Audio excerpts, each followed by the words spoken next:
On today's Murder, She Wrote podcast, we find ourselves in New Orleans with jazz and murder. Let's get started.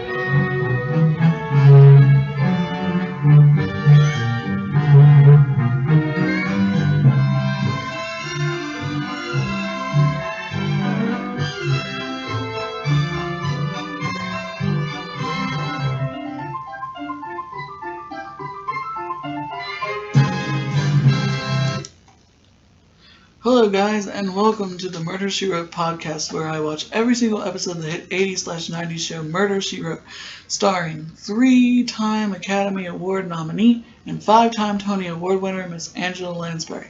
Today I'm going to be talking about Season 1, Episode 13, Murder to a Jazz Beat, air date February 6, 1985. Whew! And what a fantastic episode this was. I had to watch it 4 times to really understand it, but it is a fantastic episode. And one of my favorites of Season 1, just like the last one, Broadway Melody was one of my favorites. I recently discovered that there's another Murder, She Wrote podcast. Who knew? I didn't know that there was any.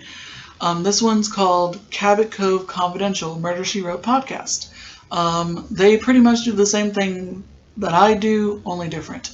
The one thing our podcasts have in common is that we both love Murder, She Wrote. So you guys should check them out, and they have covered Season 1. They're on Season 4 now, and I realize I've been doing this now for a year. I did not realize until I was looking back at my videos, and I've been doing this for a year. And my goal is to finish Season 1 by the end of this year. I've had a lot of bumps in the roads, but I'm going to get it done. I'm going to try my best. And I'm glad that everyone is enjoying this podcast. I don't know how to put it on Spotify or any other platforms other than YouTube, but everyone seems to find it and enjoy it quite nicely, so thank you so much for that.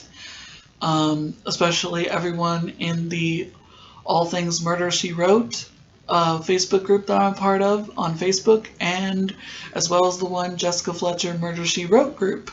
I absolutely love both of those groups, and they are enjoying, sorry, my chair makes noises sometimes, and they are enjoying the podcast, and I am enjoying doing it for you. So let's dive into this really awesome episode that had some very noticeable guest stars that we'll get to at the end of the episode, like we normally do here on the Murder, She Wrote podcast. Oh, I'm sorry. I was off.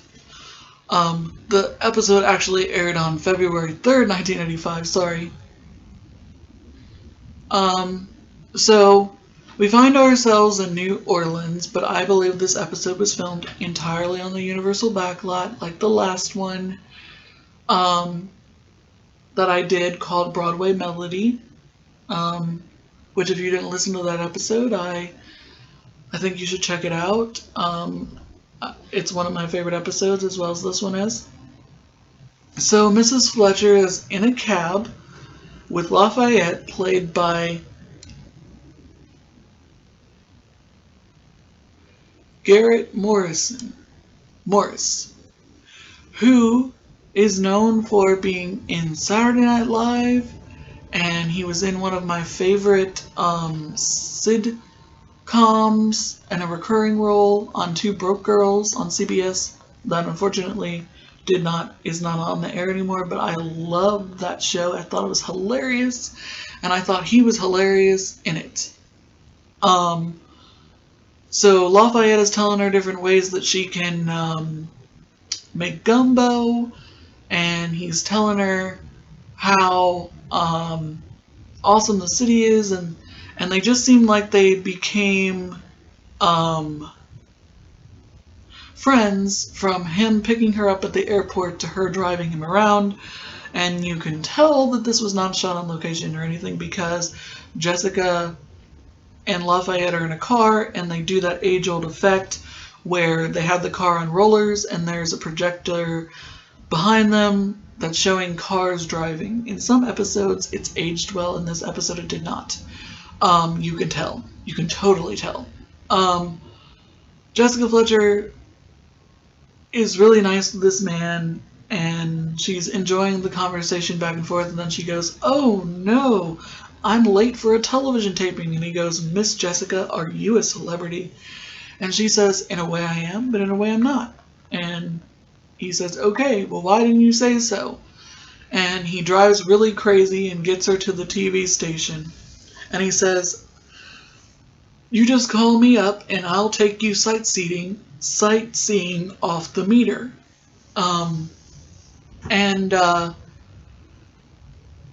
And she's like, "I would like that, but what about my luggage?" He says, "Don't you worry about that. I'll take it to the hotel for you." So she goes into the studio, which looks like the theater from Death Takes a Curtain. And,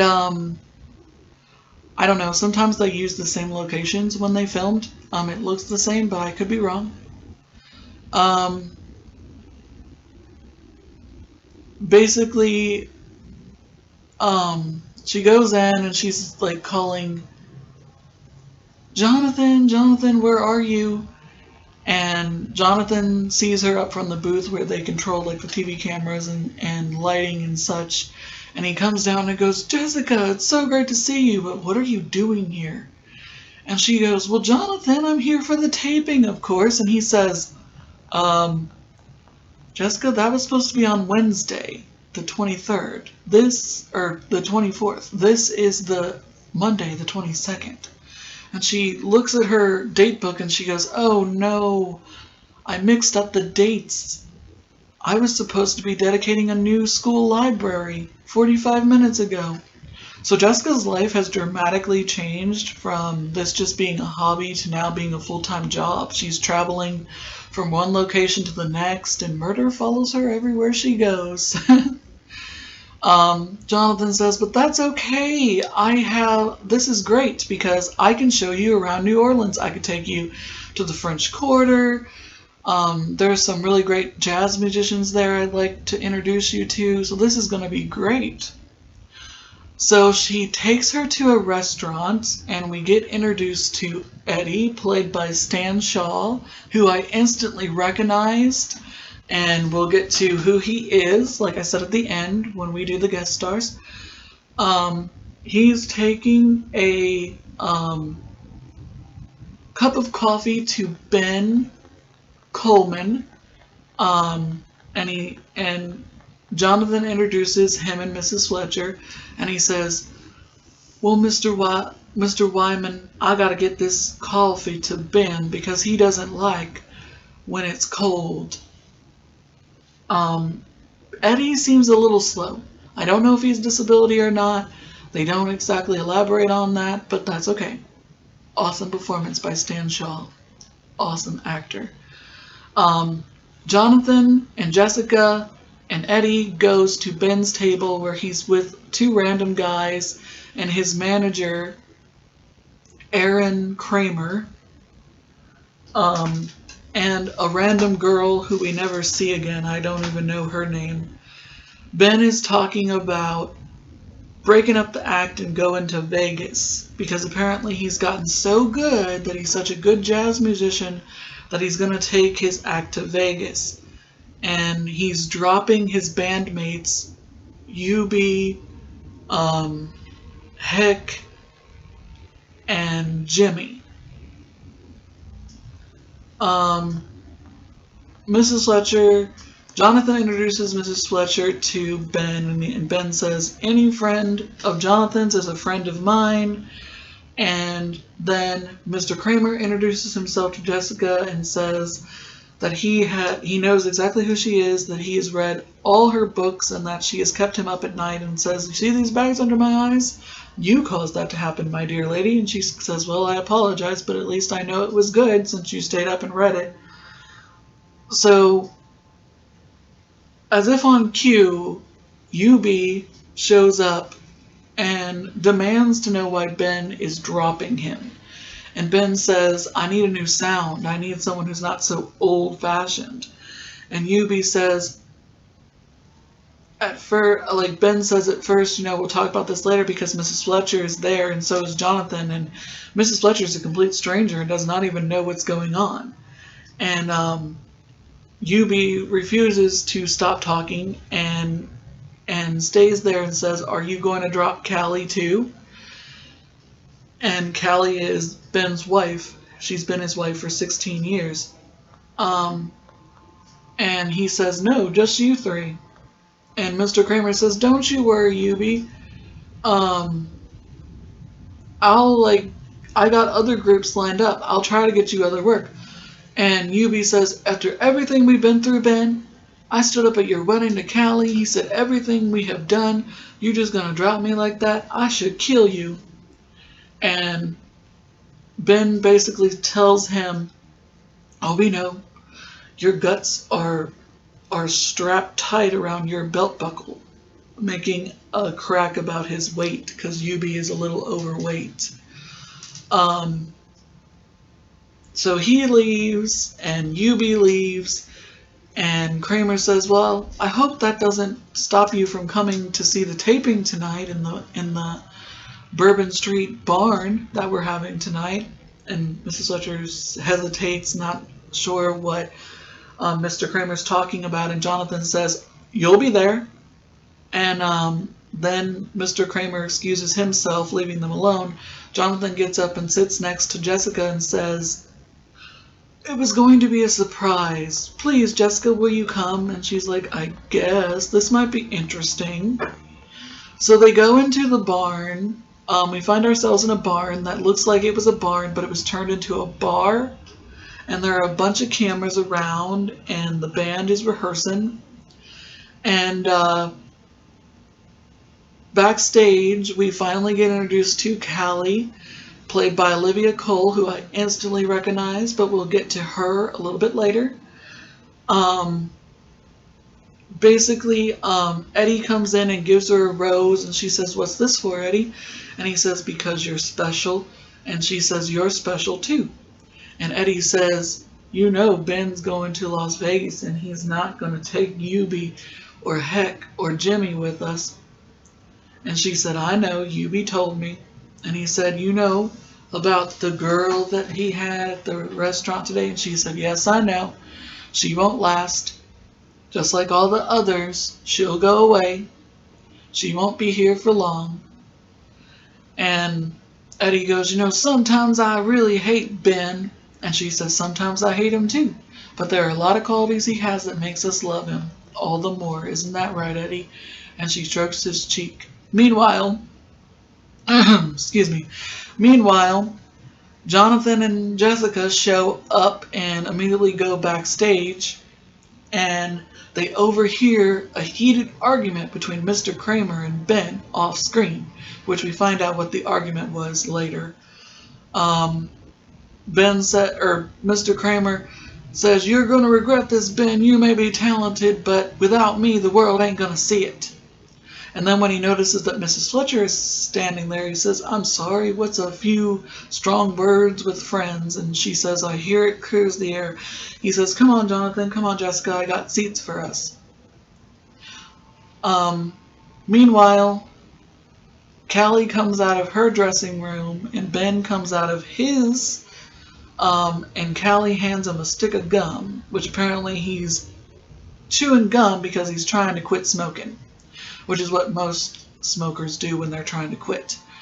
And he says, I wish I could have a cigarette. And she says, well, the gum thing was your idea. And she said, I heard about what happened at the restaurant. And he says, what, you got guards tailing me, reporting everything I do? And she goes, no. He says, the hell you don't. She says, well, if you really want to leave, just let me know, and you can have your freedom. And he said, it's not going to work like that. It doesn't work like that, and you know why. We're with each other forever and always. And she has a somber look on her face, like he's right. We then get the concert, and he's playing the saxophone, and he's really, really good. I don't know if the actors are really playing the instruments that they're shown playing, or if they're just pretending they're playing it. But they're really good at pretending if they're not actually playing. But it sounds good. Eventually, after performing with the saxophone for most of the set, Ben decides to play the clarinet from his mentor that they named Little Emma. I don't know why. I really have not figured that out, why they called the clarinet Little Emma. But Ben plays it, and that's in your visual aid, and Eddie is in the background enjoying himself. After Ben is playing this and he's on fire and he's doing so good, he drops dead after the performance. There happens to be a doctor whose name I don't know, who says, "Oh, he's dead, and he's died from a heart attack." Mrs. Fletcher immediately realizes from the signs that Ben exhibited that he was poisoned and that he should check further. Didn't you notice that there was some blue tint to his nails and there was a little blue tint in his eyes? And the doctor says, "I didn't notice." Well, then Lieutenant Simon Kershaw shows up, and this is an important, not really important for the episode, but important for, like, just because I find it important. Suddenly the doctor goes up to Lieutenant Kershaw and says, "I'm an intern at the hospital." And an intern is not yet a doctor. They basically just got out of medical school and are now like being an intern. And being an intern is not the same as being a doctor. Trust me, I've seen many episodes of ER and Grey's Anatomy that I know that it is not the same thing. So this intern did not diagnose this guy right, because all he did was take his pulse and then opened one of his eyes and said, "Yep, he's dead, and it's from a heart attack." So he says, "Well, I said that he died from a heart attack, but she says poison." So Lieutenant Kershaw strolls over, and as soon as he comes in the door, he seems like he's angry. He's like, "Who called this in?" And of course the intern tells him. And then he walks over to Mrs. Fletcher and says, "Who are you?" And Jonathan starts to introduce himself, and he says, "I know who you are. I don't know who she is." And she goes, "Why, I'm Jessica Fletcher." And he says, "Well, Miss Fletcher," and she goes, "Mrs." He goes, "Well, Mrs. Fletcher, where did you get your degree in poison?" She said, "Well, I write mystery novels, and I did research for my book, Murder in the Amazon, about a poison you can only get from South Africa, and it's virtually untraceable unless you know the signs." And he exhibited those signs. And he goes, "Mrs. Fletcher, I don't read mystery novels, but I do read people. And I can smell a publicity stunt a mile away, and that's exactly what you're doing." He said, "If I test this guy and find out that he died of a heart attack, I'm going to arrest you and Jonathan for obstruction of a police investigation. Now, do you still want to say he was poisoned?" And she says, "In chapter 18 of my book," he goes, "Fine, be in my office tomorrow morning at 10 o'clock. So suddenly a guy from the station where Jonathan works, I don't know what his name is. He doesn't really play an important part in the episode, so there's no point in trying to figure out his name. He says to Jonathan, we need the tapes for the performance because we're going to put them on the 11 o'clock news." And he goes, "But Ben Coleman died on camera." He says, "Exactly, and we got the exclusive." He said, "So we're going to air it on the news." And Jonathan's not happy with this, and he says, "Let's go to the station manager and we'll find out who he sides with." So Jonathan leaves Jessica stranded, and Mr. Kramer offers to take her home. They go and have a nightcap, and Mr. Kramer explains that Ben used to be heavily into drugs and alcohol, but has reformed himself so he can go to Vegas and start off with a clean slate.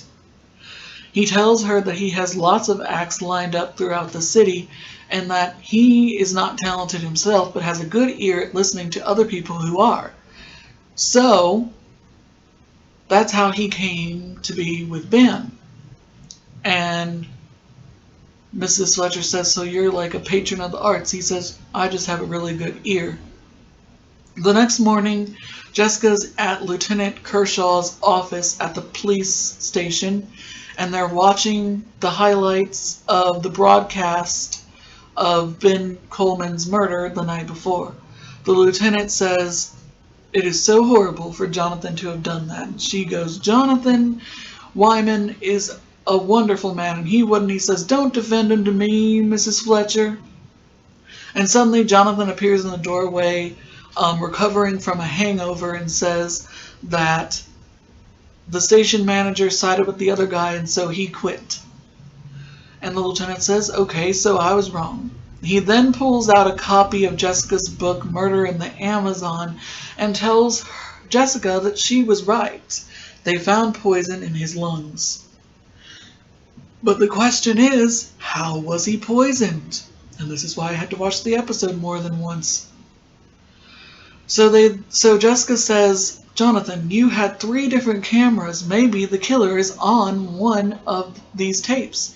So they go back to the studio and they're watching the tape, and Mrs. Fletcher notices that Callie picks up the cup and drinks from it, and she deduces from that the coffee was not poisoned because Callie drank it too, and she's perfectly fine. But the cup disappeared after the performance because Callie put it in her purse. More on that a little bit later.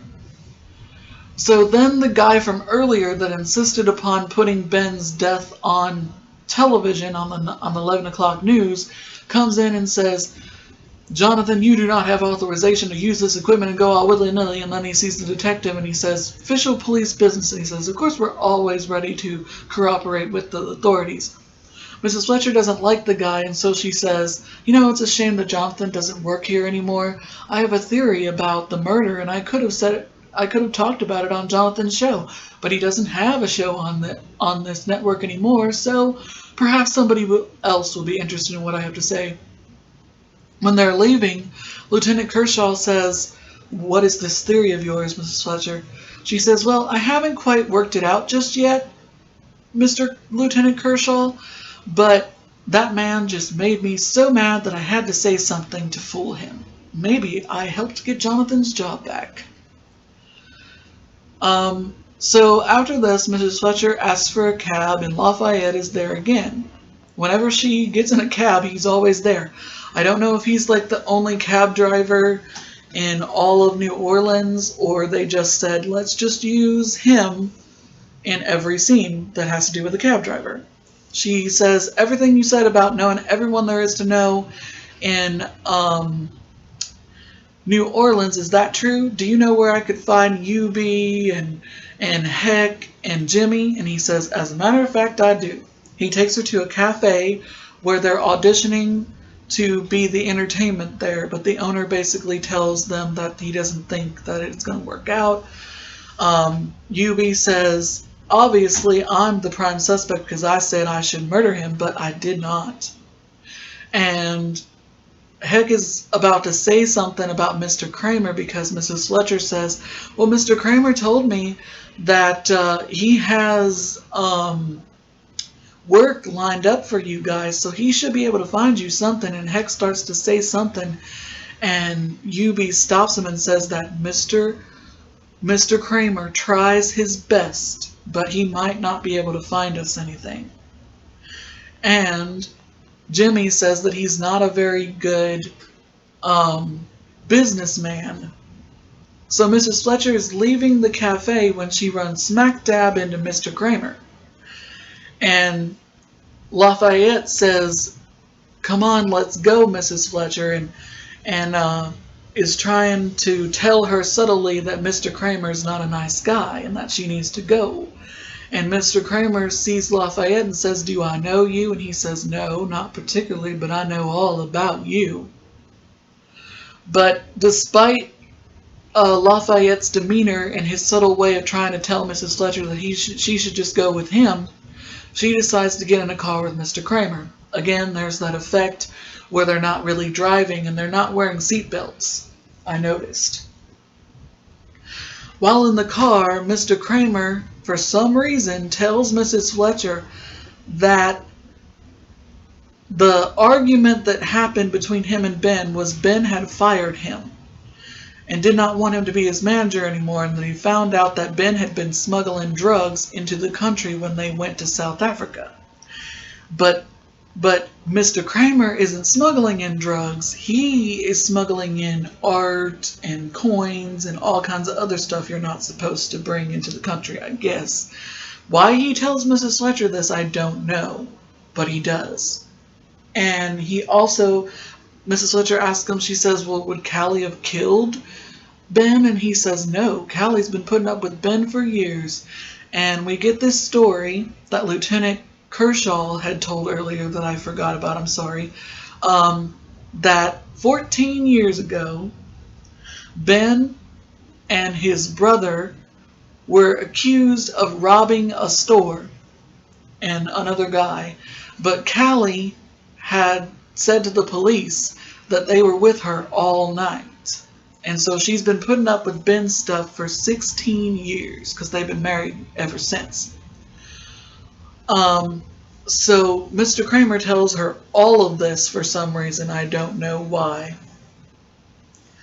So later that night, it's Ben's funeral, and they have a traditional style New Orleans funeral with jazz music and everything. I know this because there was an episode of Designing Women where Tony Goldwyn's character died of the AIDS virus, and he wanted a traditional New Orleans funeral, and that consists of people playing jazz music, which is really nice. Mrs. Fletcher decides to attend the funeral, as does Jonathan and Mr. Kramer, and suddenly Lieutenant Kershaw comes in and arrests Mr. Kramer for smuggling. And then he says that he's the main suspect in Ben's murder, and says that the only way that Ben could have been poisoned is through the clarinet. They couldn't find the coffee cup, so it wasn't through the coffee, and it wasn't through the gum, because they scraped every piece of gum off of the bottom of the tables in the barn and found no trace of poison on either stick of gum that was there, because Ben is seen putting his gum on a table after he chews it for a little bit. Under a table, sorry. And so Mr. Kramer is now arrested for smuggling and for Ben's murder.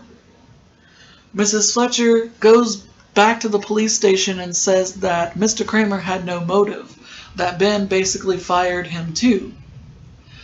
Well, Lieutenant Kershaw's theory is that Ben found out about the smuggling of the other stuff and was going to tell people and started blackmailing him, but Mrs. Fletcher says that the blackmail started after they came back from South Africa because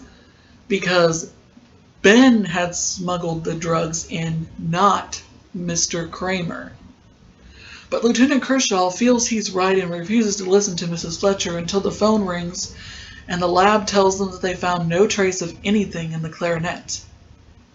But this is not right, because when you play the clarinet, there's this thing called the re, which I had to look all this up because I was never in band. I can't play an instrument or carry a tune to save my life.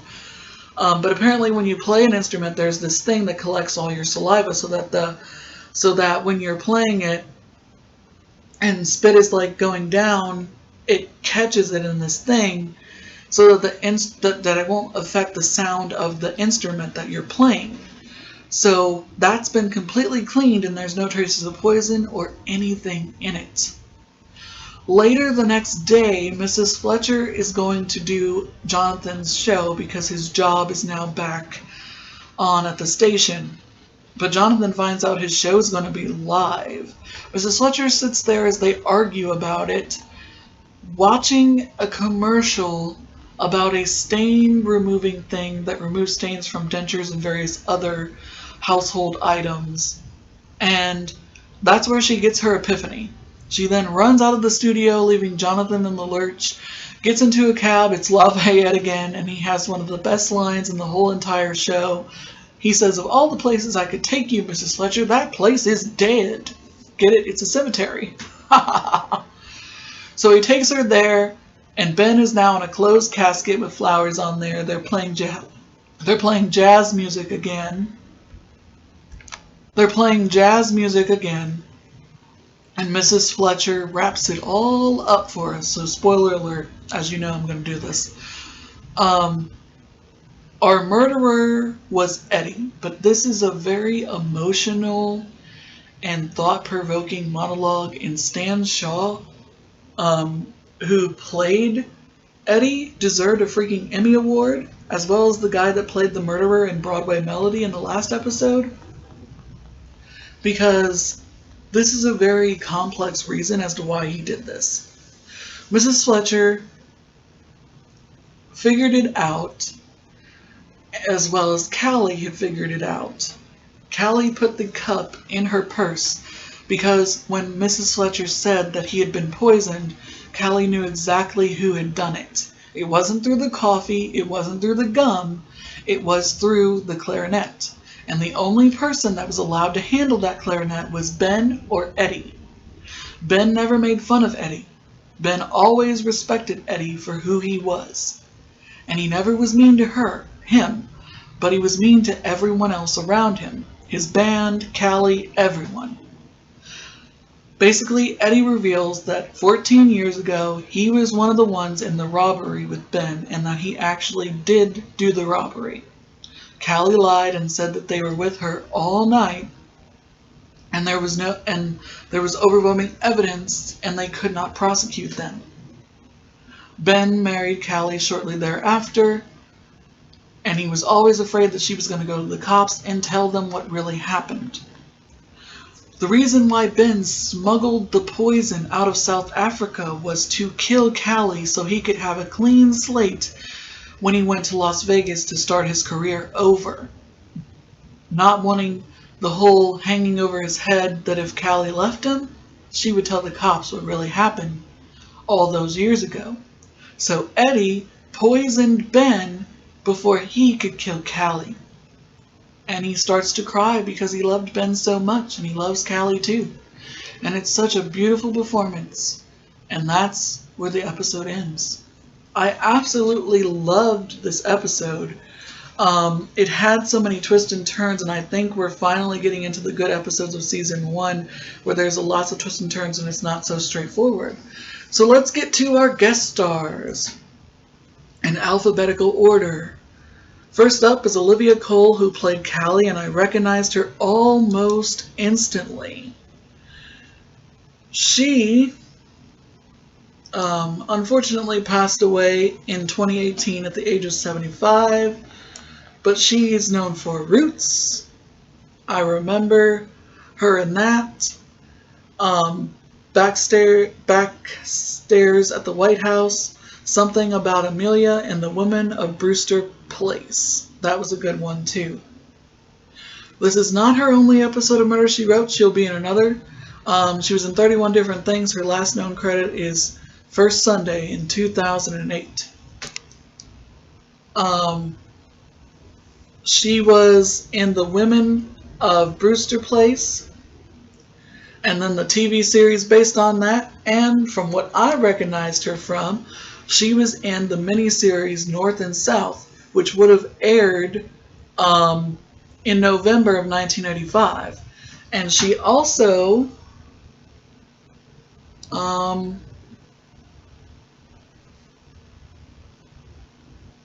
was on the miniseries Roots as Matilda Moore. And I recently saw that this year, and that was awesome.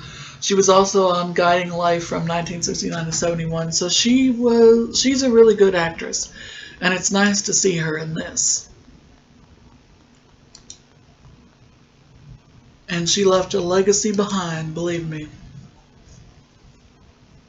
Okay, next up is Bradford Dillman, who played Lieutenant Kershaw.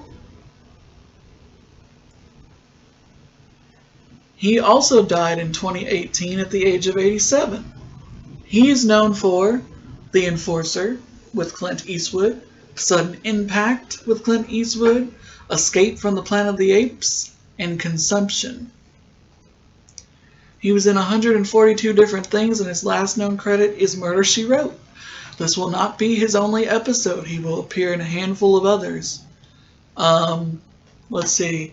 He guest starred on Hotel, the original Dynasty, Falcon Crest, Love Boat, King's Crossing, Fantasy Island, Barnaby Jones, Wonder Woman, The Wide World of Mystery, Thriller, a TV show, Thriller, Columbo, original Mission Impossible, Bonanza, so many. He had a really long, treacherous career. I can't wait to see what other characters he plays on Murder, She Wrote, as well as Olivia Cole. Can't wait to see what she plays. George Kirby played Ubi, the overweight guy that Ben made fun of. He died in 1995 at the age of 72. He's known for Trouble in Mind, 227. I loved that show. He was in 23 different things. His last known credit is a TV movie called You Must Remember This. He was on 227 from 1987 to 1990. He was on What's Happening Now. This is his only episode of Murder, She Wrote. He guest starred on Fame, Give Me a Break, Love American Style. So he had a really great career. It was nice to see him in this. Too bad he couldn't be in another episode of Murder, She Wrote. Then Mr. Kramer was played by Cameron Mitchell, and he looked familiar to me, so let's see what he's known for. He died in 1994 at the age of 75. He's known for The High Corral, How to Marry a Millionaire, Monkey on My Back, and Carousel. So he was in a lot of the old MGM movies. He has 242 credits to his name, and something tells me someone made an error on his page because it says his last known credit is 2018 and The Other Side of the Wind, but he died in 1994, so how's that possible? He was in Madlock. He guest starred on Madlock. This is his only episode of Murder, She Wrote. He was on High Castle and McCormick, Knight Rider, Seven Brides for Seven Brothers. He was in The Gambler 2 with Kenny Rogers, Fantasy Island, Magnum P.I., The Incredible Hulk, Charlie's Angels, Mrs. Columbo, the original Hawaii Five-0. Just a lot of awesome shows. He left a legacy behind. I guess he just has one of those faces, so I didn't recognize him in anything.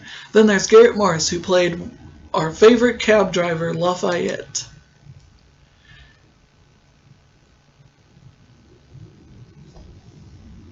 He is still alive and kicking. He's known for Coneheads, and Saturday Night Live, like I said, Ant-Man, and How High.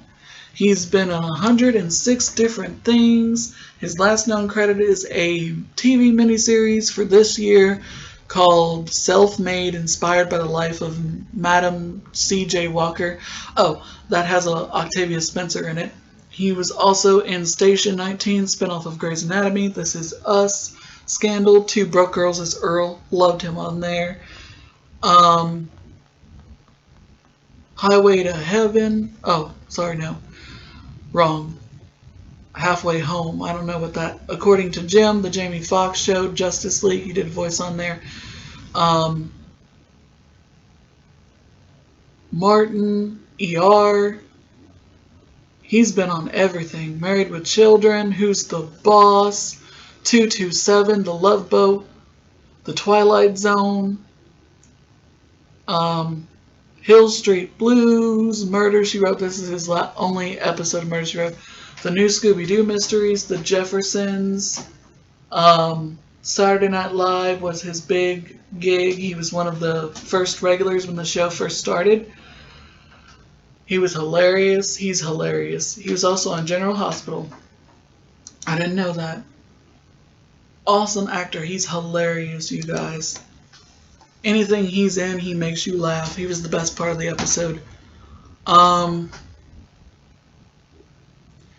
Next is Ed Nelson, who played Carl Truman. I think that was the guy that wanted to air Ben dying on the 11 o'clock news. Yeah. He's known for Who Am I? 1998 as a general. Police Academy 3, Riding with Death, and Runaway Jury. He unfortunately died in 2014 at the age of 85. His last known credit is Runaway Jury. This will not be his only episode of Murder, She Wrote. He'll be in a handful of other ones. He was on Jack and the Fat Man, Hotel, the original Dynasty, Capital, which was a soap opera, The Fall Guy, Quincy M.E., Chips, Trapper John M.D., Barnaby Jones, The Rockford Files, the original Dallas. So he had quite the career. Good for you, sir. After him, Jonathan, Jessica's friend, was played by Clyde Revile. I don't know if I said that right. It's a weird last name. He's still alive. He is known for The Private Life of Sherlock Holmes, Star Wars episode, Star Wars The Empire Strikes Back, and Robin Hood Men in Tights. Awesome. He's been in 190 different things. His last known credit is The Queen of Spain in 2016. He did voiceover work for Tom and Jerry, Robin Hood, and His Merry Mouse. He did a lot of voiceovers for video games and such, and Disney movies like Peter Pan 2.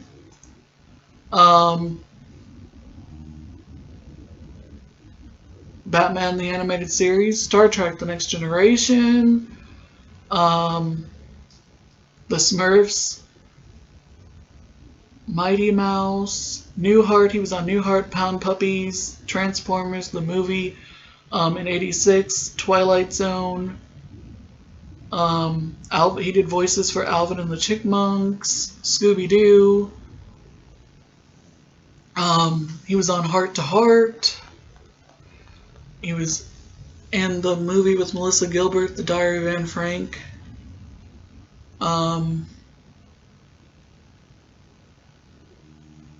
Magnum P.I.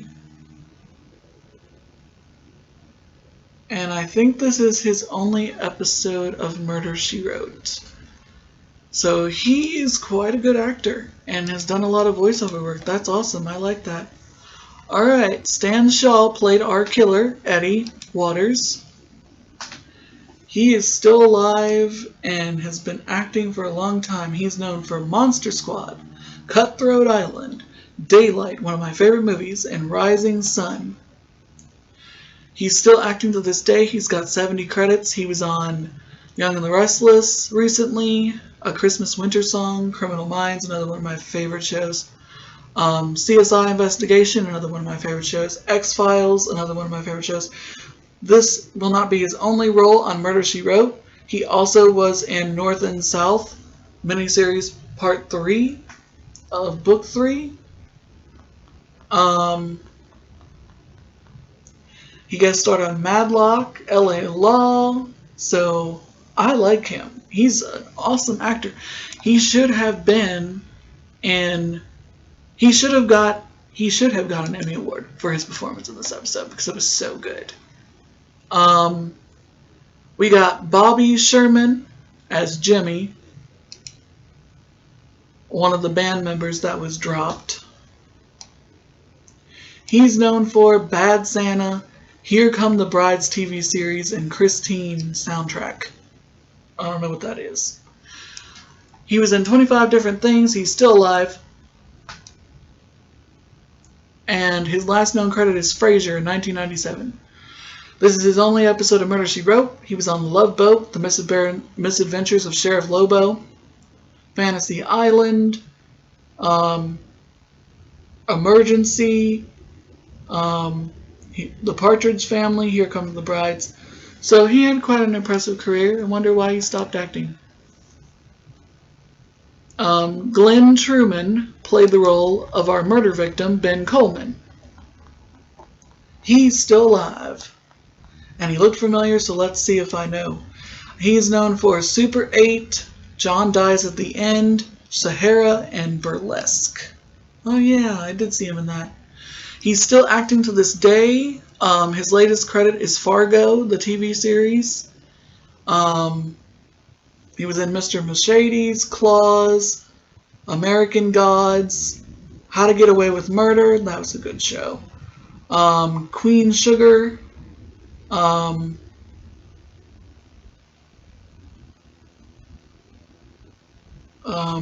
In Treatment, ER, The Wire, Law and Order, Special Victims Unit, SVU, The Bernie Mac Show, Law and Order Criminal Intent, Touched by an Angel, The Magnificent Seven, a TV series based on it, I guess. A Different World sitcom, that was a good show. This will not be his only episode of Murder, She Wrote. Interesting.